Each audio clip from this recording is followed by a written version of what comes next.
Halo siswa sekalian, selamat berjumpa kembali di channel Interaksi Fisika.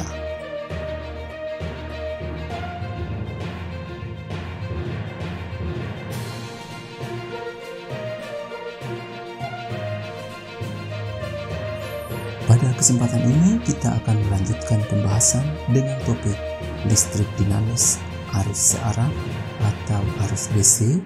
Dan ini adalah video pembahasan bagian yang keempat.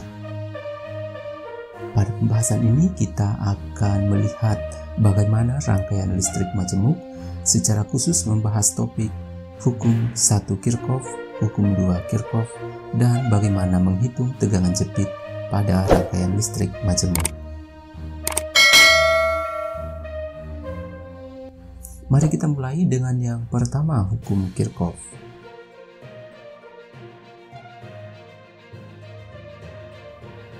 Pada pembahasan terdahulu, kita telah melihat bagaimana rangkaian seri hambatan dan rangkaian paralel dari hambatan.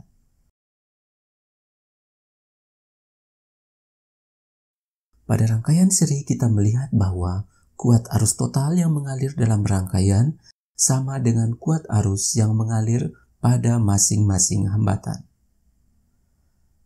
Dan pada rangkaian paralel, kita melihat bahwa kuat arus total yang mengalir dalam rangkaian merupakan penjumlahan dari kuat arus pada masing-masing cabang rangkaian.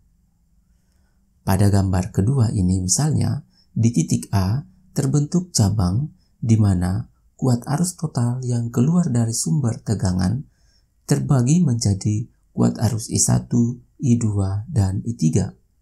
Sehingga dengan logika kita mengetahui bahwa jumlah dari I1, I2, dan I3 harus sama dengan kuat arus total.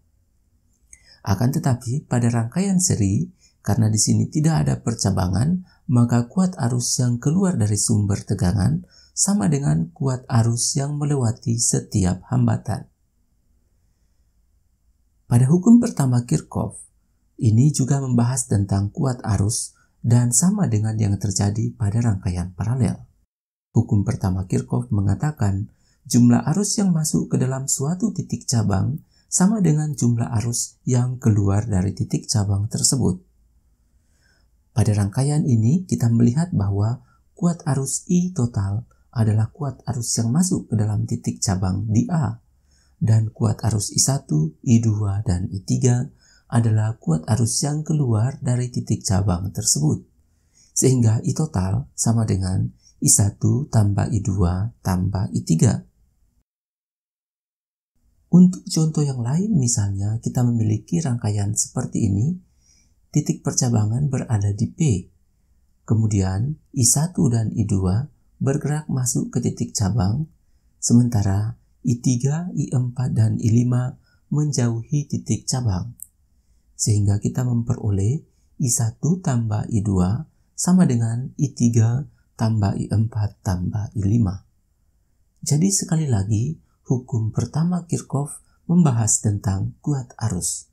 Hukum pertama Kirchhoff dalam bahasa Inggris disebut Kirchhoff Current Law atau KCL. Sekarang mari kita melihat hukum kedua Kirchhoff. Hukum kedua Kirchhoff membahas tentang tegangan. Hukum kedua Kirchhoff mengatakan jumlah aljabar GGL dan penurunan potensial dalam suatu rangkaian tertutup adalah sama dengan 0. Ditulis sigma E tambah sigma IR sama dengan 0. Di mana E adalah gaya gerak listrik atau GGL yang bersatuan volt, I kuat arus, dan R adalah hambatan dalam ohm. Mari kita melihat misalnya contoh seperti ini. GGL adalah besarnya tegangan pada sumber tegangan, misalnya baterai, sebelum baterai dihubungkan ke rangkaian. Atau dengan kata lain, GGL adalah nilai tegangan yang tertulis pada baterai. Misalnya kita mengetahui baterai ada yang memiliki GGL 1,5 volt dan ada juga yang memiliki GGL 9 volt. Tegangan baterai ini yang 1,5 atau 9 volt adalah tegangan yang dimiliki baterai ini sebelum dihubungkan ke dalam rangkaian. Itulah yang dimaksud dengan GGL. Nah, sekarang bagaimana menganalisis rangkaian ini dengan menggunakan hukum kedua Kirchhoff? Pada hukum kedua Kirchhoff, selain kita perlu mengerti tentang GGL, kita juga perlu mengerti tentang penurunan potensial. Penurunan potensial maksudnya adalah besarnya beda potensial yang terjadi ketika kuat arus melalui hambatan. Untuk menganalisis rangkaian seperti ini dengan menggunakan hukum 2 Kirchhoff, pertama kita menentukan dulu arah kuat arus. Pada rangkaian seperti ini, kita mengetahui bahwa arah kuat arus keluar dari GGL pada kutub positifnya. Misalnya pada GGL E1, arah kuat arusnya adalah seperti ini. Jadi ke kiri meninggalkan kutub positif baterai. Dan selanjutnya mengalir dalam rangkaian dengan arah seperti ini. Di sini pada GGL E2 memiliki kutub positif pada bagian bawah sehingga kuat arusnya ke bawah. Dengan demikian, kuat arus E1 dan kuat arus yang dihasilkan E2 arahnya sudah searah. Perlu diingat bahwa di dalam satu rangkaian, arus listrik yang mengalir hanya boleh digambarkan satu arah saja. Sehingga dalam keadaan ini, E1 dan E2 sudah searah, berarti sudah sesuai dengan prinsip rangkaian searah. Sekarang kita tinggal menerapkan sigma E tambah sigma IR. Untuk menerapkan sigma E tambah sigma IR, pertama kita menentukan terlebih dahulu titik awal di mana kita akan memulai menganalisis rangkaian ini. Misalkan titik A adalah titik awal kita menelusuri rangkaian ini sehingga kita melalui satu loop atau satu rangkaian tertutup. Jadi dari A kita mulai melewati E1, GGL E1. Pada GGL E1 ini kita melewatinya dari kutub negatif ke kutub positif. Sehingga kita memperoleh nilai GGL yang positif. Artinya terjadi peningkatan potensial. Di sini terjadi peningkatan potensial karena kita bergerak dari kutub negatif ke kutub positif. Sehingga terjadi peningkatan potensial. Selanjutnya, kita akan menuliskan E1 bernilai positif. Kemudian kita menelusuri rangkaian. Pada sebelah sini kita tidak menemukan hambatan, namun di sebelah sini kita menemukan R1. Kita telah mengetahui bahwa di dalam rangkaian ini mengalir kuat arus I, sehingga nanti beda potensial yang muncul di sini adalah I kali R1, dan di sini terjadi penurunan potensial. Mengapa disebut penurunan potensial? Ingat bahwa kuat arus mengalir dari potensial yang tinggi ke potensial yang rendah. Jadi bagian sini adalah bagian yang lebih positif atau potensialnya lebih tinggi, dan bagian sebelah sini potensialnya lebih rendah. Sehingga muatan yang melewati hambatan ini mengalami penurunan potensial. Jadi inilah yang dimaksud dengan penurunan potensial di dalam hukum 2 Kirchhoff, yaitu ketika arus melewati hambatan terjadi penurunan potensial. Jadi kita menuliskan di sini minus I dikali R1. Ingat potensial V adalah I kali R.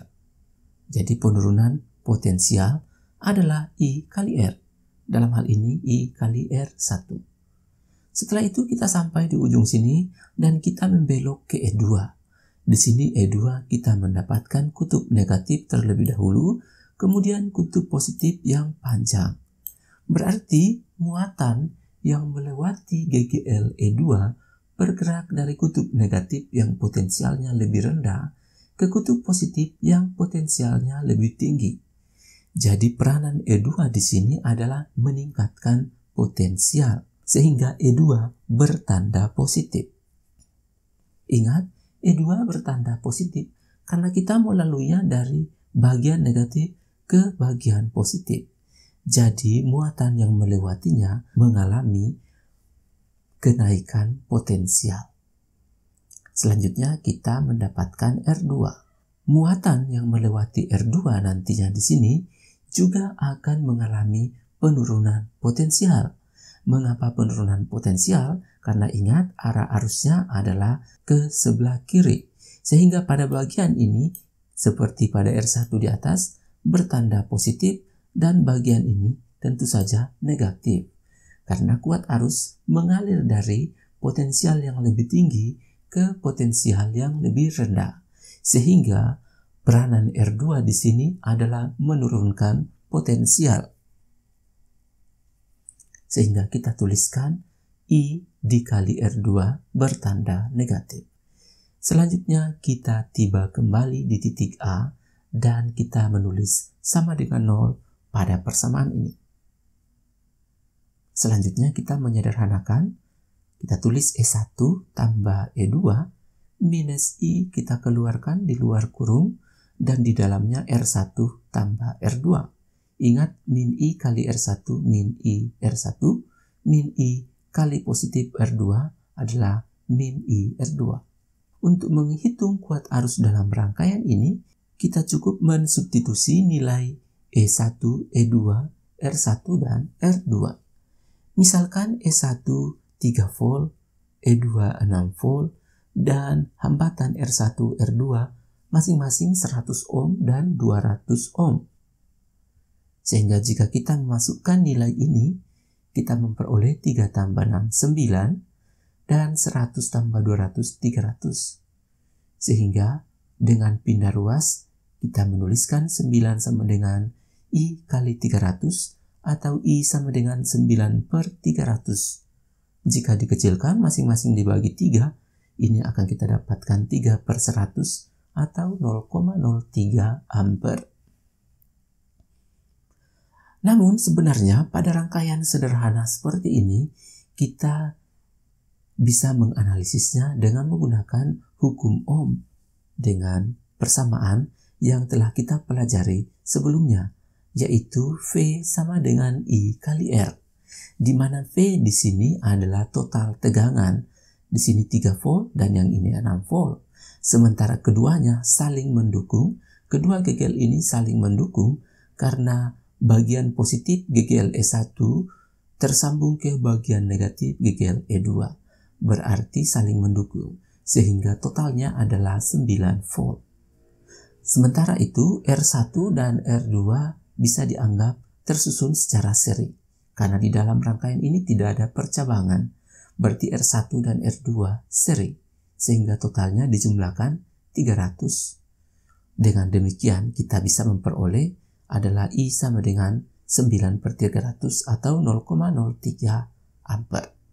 Jadi sekali lagi, pada rangkaian sederhana, kita bisa menganalisis dengan persamaan biasa V sama dengan I kali R, dan juga kita bisa menggunakan hukum kedua Kirchhoff, sigma E tambah sigma IR sama dengan 0. Selanjutnya, bagaimana jika E2 di sini memiliki kutub yang terbalik? Misalnya seperti ini. Kita mengetahui tadi, ketika E2 dan E1 saling mendukung, kita memperoleh I 0,03 ampere. Pada keadaan ini, kita mengetahui bahwa E1 dan E2 saling melemahkan, karena kuat arus yang keluar dari E1 arahnya adalah berlawanan arah jarum jam. Sementara kuat arus E2 harus sesuai dengan arah jarum jam.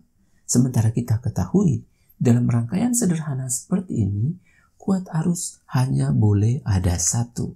Berarti kita akan mengikuti kuat arus yang dihasilkan oleh GGL yang lebih besar. Dan untuk menganalisis menggunakan hukum Ohm V sama dengan I kali R, maka V adalah kita peroleh dari 6 dikurang 3, yaitu 3 volt. Dan hambatannya tetap diserikan, kita memperoleh 300, sehingga kita memperoleh kuat arus 3 per 300, 0,01 ampere. Dan arah arusnya adalah mengikuti arah arus dari E2. Bagaimana jika kita menggunakan sigma E tambah sigma IR sama dengan 0, atau menggunakan hukum 2 Kirchhoff. Pertama, seperti biasa, kita harus menentukan titik awal di mana kita mulai menelusuri rangkaian sampai kembali ke titik itu dan menyebutnya sebagai satu loop atau satu siklus. Misalkan kita mulai dari titik A dan arah loopnya adalah seperti ini, searah jarum jam, dari A ke B, ke C, ke D. Kita sebut loop ABCD kembali ke A. ABCDA. Sigma E tambah sigma IR. Pertama kita mendapatkan GGL E2. Kita lalui dari kutub negatif ke kutub positif. Berarti terjadi peningkatan potensial. Jadi E2 bertanda positif. Selanjutnya kita bergerak dari B ke C. Ada R1. Sehingga potensialnya adalah I kali R1. Dan di sini sekali lagi terjadi penurunan potensial. Mengapa? Karena kita searah dengan arah arus. Jadi, pada bagian sini adalah bagian yang lebih positif dan bagian sini lebih negatif. Jadi, arus mengalir dari potensial yang tinggi ke potensial yang rendah. Sehingga potensial yang muncul di sini adalah merupakan penurunan potensial. Kita tulis I kali R1 diberi tanda negatif. Sampai di C, kita turun ke D. Di sini tidak ada hambatan. Kita masuk ke E1. E1 kita lalui dari kutub positif lebih dahulu ke kutub negatif. Sehingga kita katakan terjadi penurunan potensial. Karena positif ke negatif berkurang. Jadi tanda E1 adalah negatif. Selanjutnya kita masuk ke R2. R2 juga memberikan efek penurunan potensial. Jadi min I dikali R2. Dan kembali ke titik A sehingga kita tutup persamaannya dengan menuliskan sama dengan 0.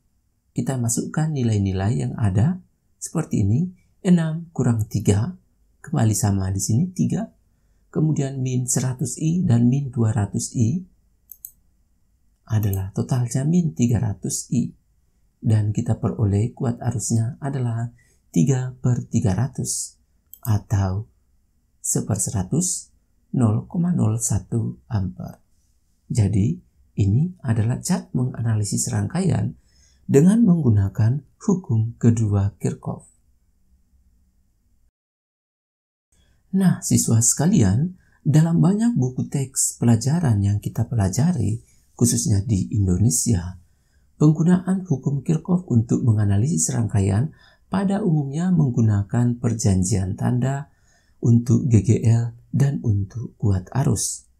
Sehingga untuk GGL, E diberi tanda positif jika dalam loop dijumpai kutub positif lebih dahulu. Jadi yang akan saya bahas di sini adalah berbeda dengan apa yang kita sudah pelajari sebelumnya atau apa yang telah saya jelaskan di awal tadi.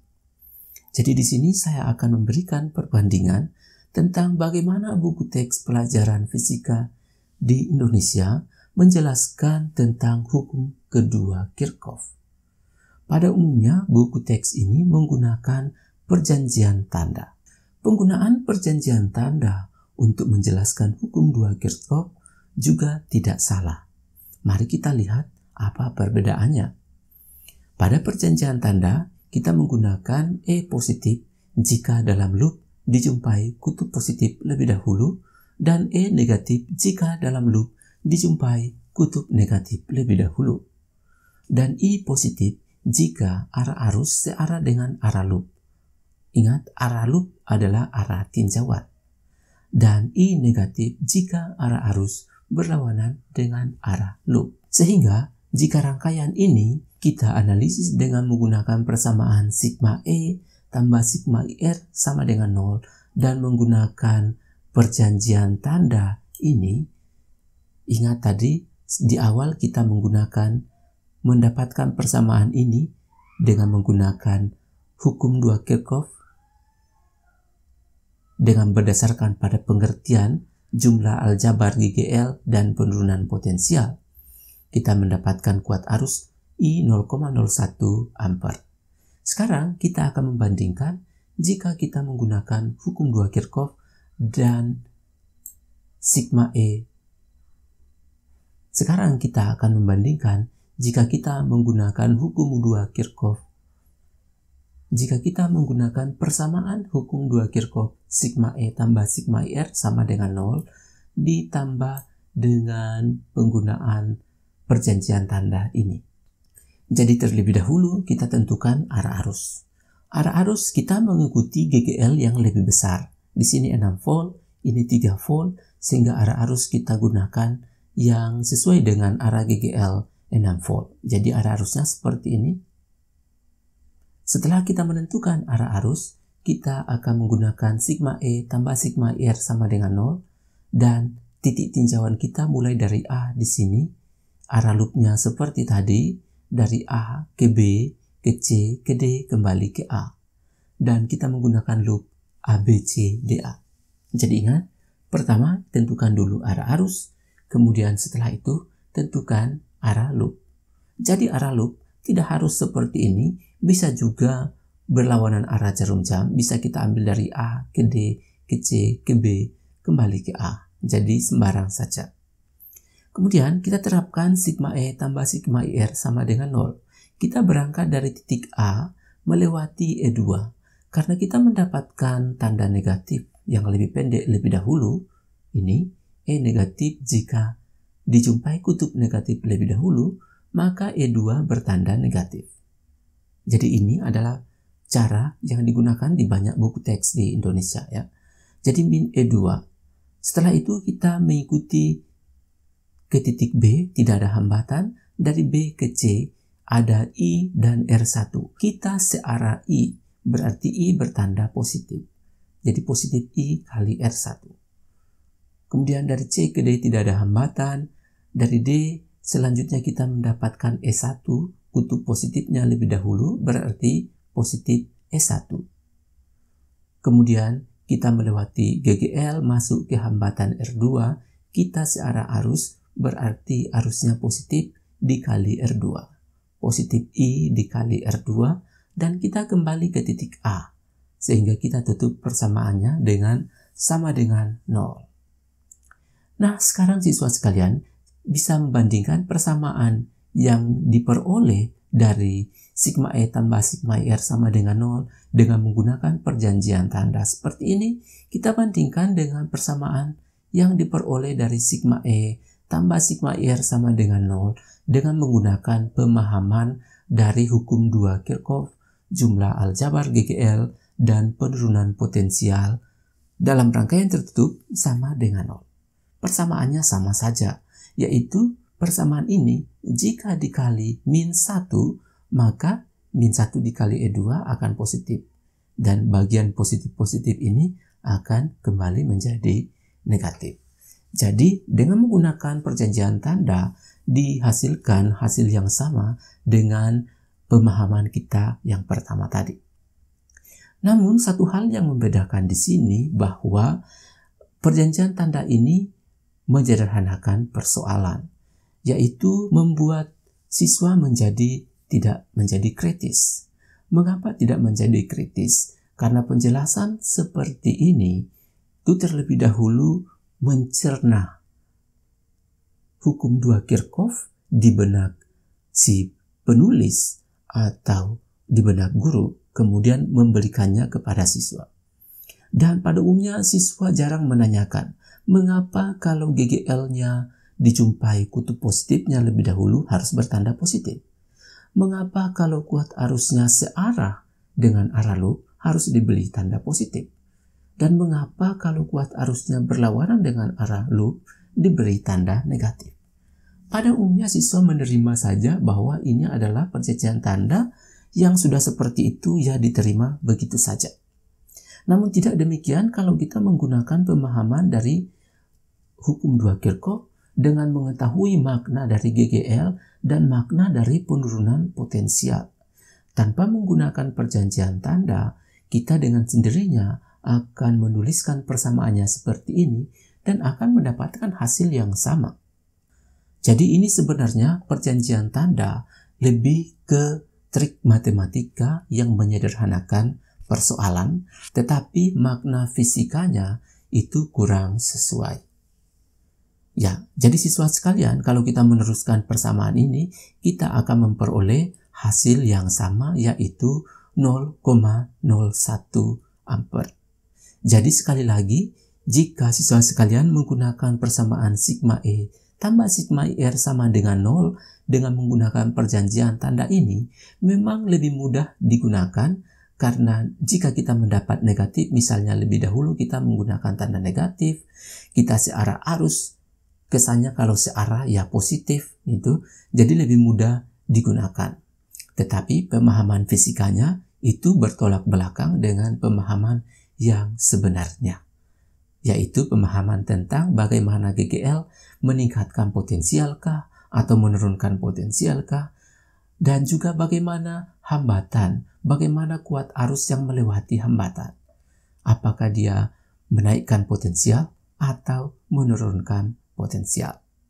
Namun kembali lagi, siswa sekalian boleh memilih apakah menggunakan perjanjian tanda atau menggunakan pemahaman hukum kedua Kirchhoff.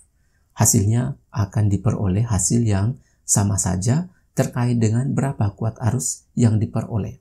Ya, namun sekali lagi hanya makna fisiknya yang berbeda.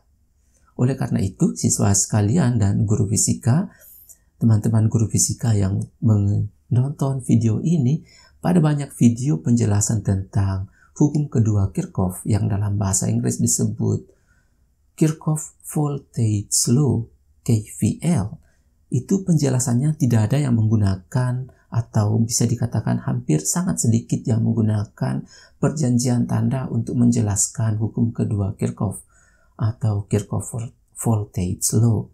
Pada umumnya, dalam penjelasan bahasa Inggrisnya menggunakan makna dari kata penurunan potensial dan tentang makna GGL. Selanjutnya mari kita melihat rangkaian majemuk. Saya langsung memberikan contoh seperti ini. Jadi, kita disuruh menentukan kuat arus pada setiap cabang dalam rangkaian ini. Rangkaian ini adalah contoh rangkaian majemuk.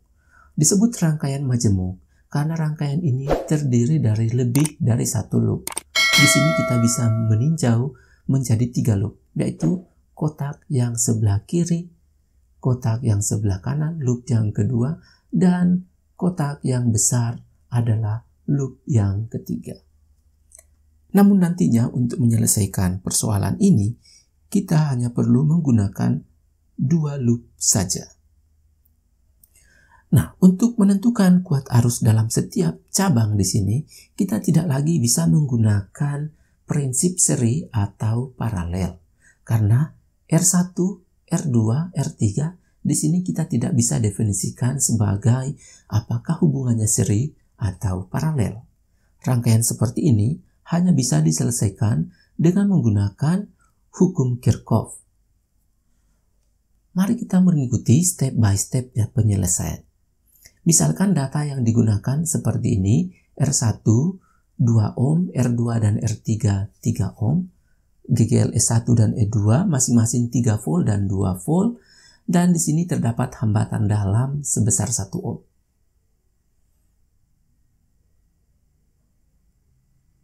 Cara menggunakan hukum Kirchhoff untuk menyelesaikan persoalan ini. Pertama, kita beri nama pada setiap titik sudut agar mudah menentukan loopnya. Jadi kita beri titik A, B, C, D, E, F. Kemudian, kita gambarkan arah arus pada setiap cabang. Untuk menggambarkan arah arus, kita bisa memperhatikan pada GGL-nya. Misalnya pada GGL E1, kutub positif berada di sini, kutub negatif di sini. Dan ingat, kuat arus selalu keluar dari kutub positif. Jadi kuat arusnya seperti ini. Sehingga dengan demikian, pada rangkaian BAFE ini, arah arusnya harus konsisten dengan I. Dengan gambar ini, dengan garis warna kuning ini. Sehingga arah arusnya seperti ini. Ini kita sebut arah arus I1. Kemudian, pada bagian sini kita melihat E2 kutub positif juga di sebelah kanan sehingga arah arusnya seperti ini. Dan dengan demikian bagian lain tinggal menyesuaikan. Ingat sekali lagi, dalam satu untayan atau satu cabang seperti ini, arah arus hanya boleh satu arah saja atau satu arah arus saja. Jadi arah arusnya dari E ke D ke C ke B. Sekarang pada bagian R2, kita tidak memiliki GGL, sehingga untuk menentukan arah arusnya kita sembarang saja. Kita bisa menentukan arah arusnya ke atas, bisa juga menentukan arah arusnya ke bawah. Jadi ini arah arus I2. Dan ini adalah arah arus I3. Kita misalkan saja ke atas.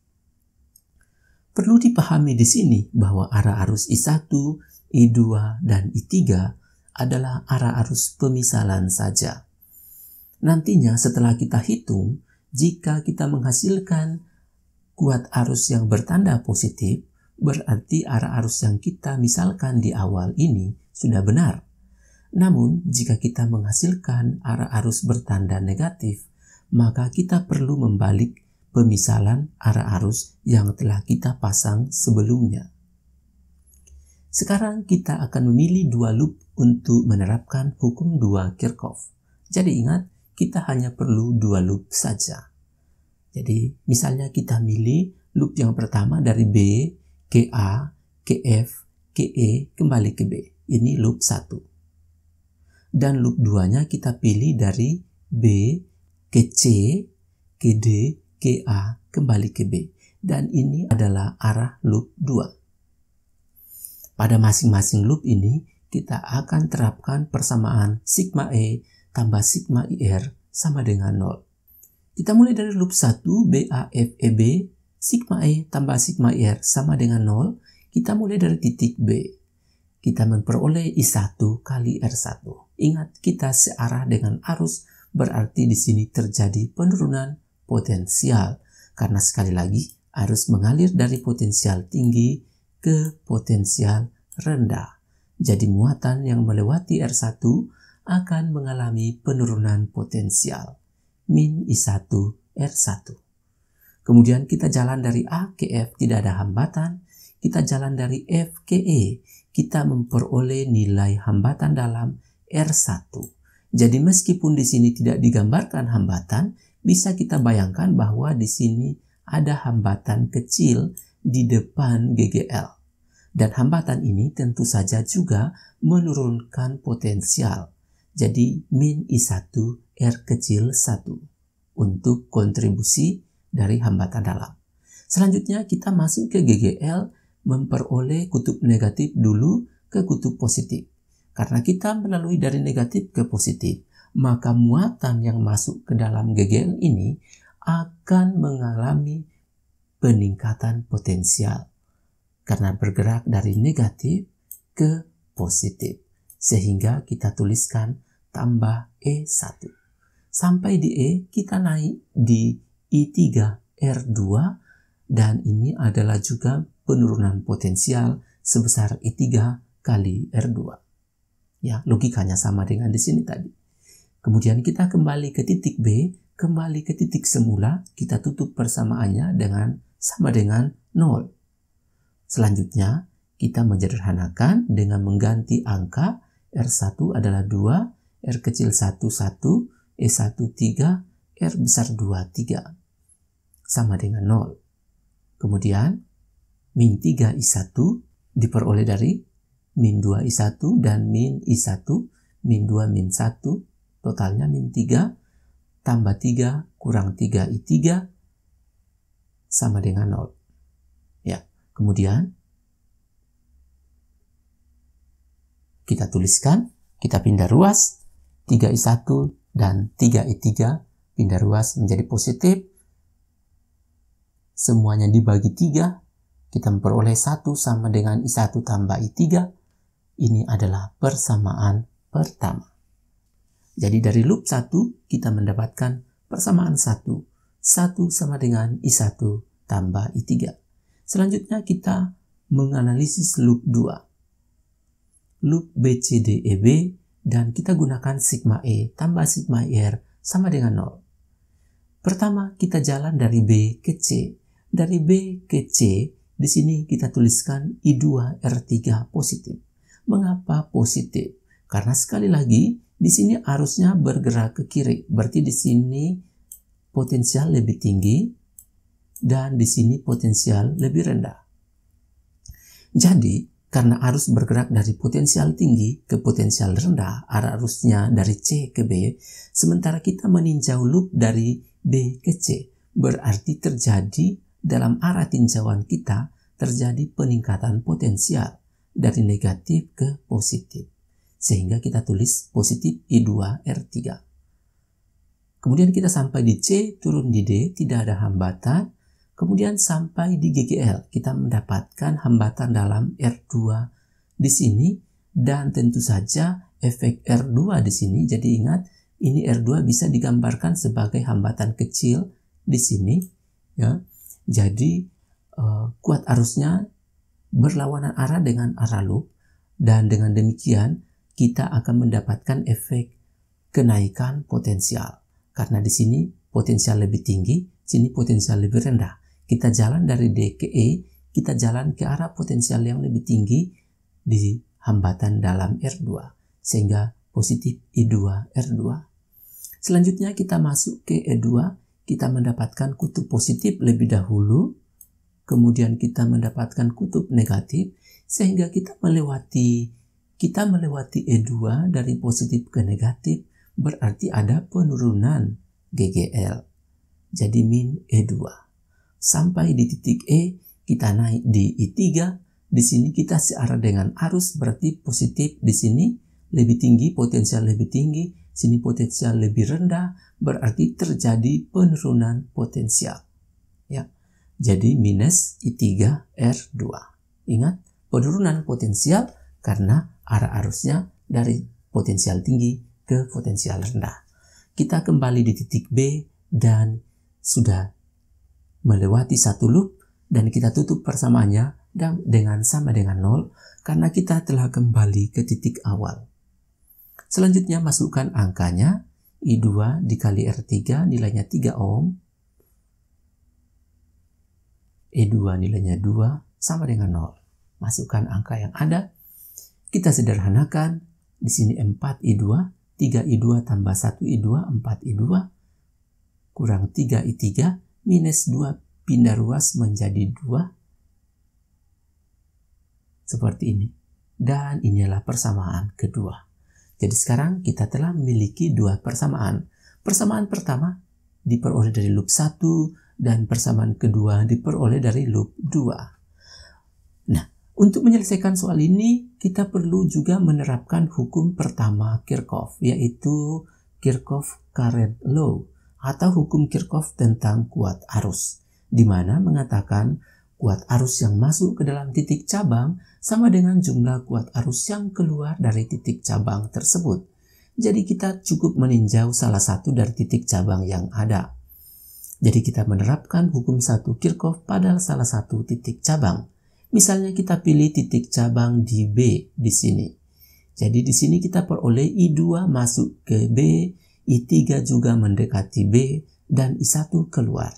Sehingga dengan logika kita mendapatkan bahwa I2 tambah I3 arus yang masuk sama dengan I1 arus yang keluar. Ini adalah persamaan yang ketiga. Jadi sekarang kita telah memiliki 3 buah persamaan. Nah, untuk menyelesaikan persoalan ini kita bisa menggunakan eliminasi dan substitusi. Namun misalnya persamaan 1 dan 2 tidak bisa dieliminasi karena variabel I1 dan I2 tidak sama. Di sini sudah sama variabelnya, sama-sama I3. Tetapi di sini tidak sama. Ya, supaya sama variabelnya, kita menggunakan hukum 1 Kirchhoff ini. Kita ganti I1 ini dengan I2 tambah I3. Atau dengan kata lain, kita substitusikan persamaan ini, persamaan 3, ke persamaan 1. Kita dapatkan I2 tambah I3 tambah I3 sama dengan 1. Jadi I3 tambah I3, 2 I3 sama dengan 1. Inilah persamaan keempat. Nah, selanjutnya, karena persamaan keempat ini diperoleh dari gabungan 3 dan 1, berarti persamaan 2 belum kita gunakan. Dan di sini juga kita telah melihat bahwa persamaan 2 memiliki variabel I2 dan I3.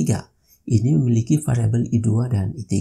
Berarti sudah sama variabelnya. Bisa dieliminasi. Jadi kita eliminasi persamaan 2 dan 4. Persamaan 2 adalah 4I2 kurang 3I3 sama dengan 2. Dan persamaan 4I2 tambah 2I3 sama dengan 1. Kita akan menghilangkan atau mengeliminasi I2. Jadi bagian ini kita kali 4, bagian atas kita kali 1. Kita peroleh persamaan. Ini dikali 1 berarti tetap saja. Ini dikali 4 berarti 4I2 tambah 8I3 sama dengan 4. Supaya I2 hilang kita kurang. Berarti I2 habis. Min 3 kurang 8 adalah min 11. Dan 2 kurang 4 adalah min 2. Tanda min kita hilangkan. Berarti I3 adalah 2/11. Setelah memperoleh I3 2/11, kita tinggal mensubstitusikan nilai I3 ke persamaan 1 di sini. Kita ganti ini 2/11, maka kita bisa memperoleh I1. Ya, jadi substitusi nilai I3 ke persamaan 1. I1 tambah 2/11 adalah 1. Jadi I1 sama dengan 1 kurang 2/11. Supaya sama penyebutnya, kita tulis 11/11. Ini sama dengan 1 ini. 11 kurang 2 adalah 9. 9/11 itulah nilai I1. Dengan demikian kita telah memperoleh nilai I1 dan I3. Jadi kita bisa melihat di persamaan 3 untuk menghitung I2-nya kita tinggal mengganti nilai I1 ini dengan 9/11 dan nilai I3 ini dengan 2/11. Ya, jadi positif 2/11 pindah ruas menjadi min 2/11. 9 kurang 2 adalah 7.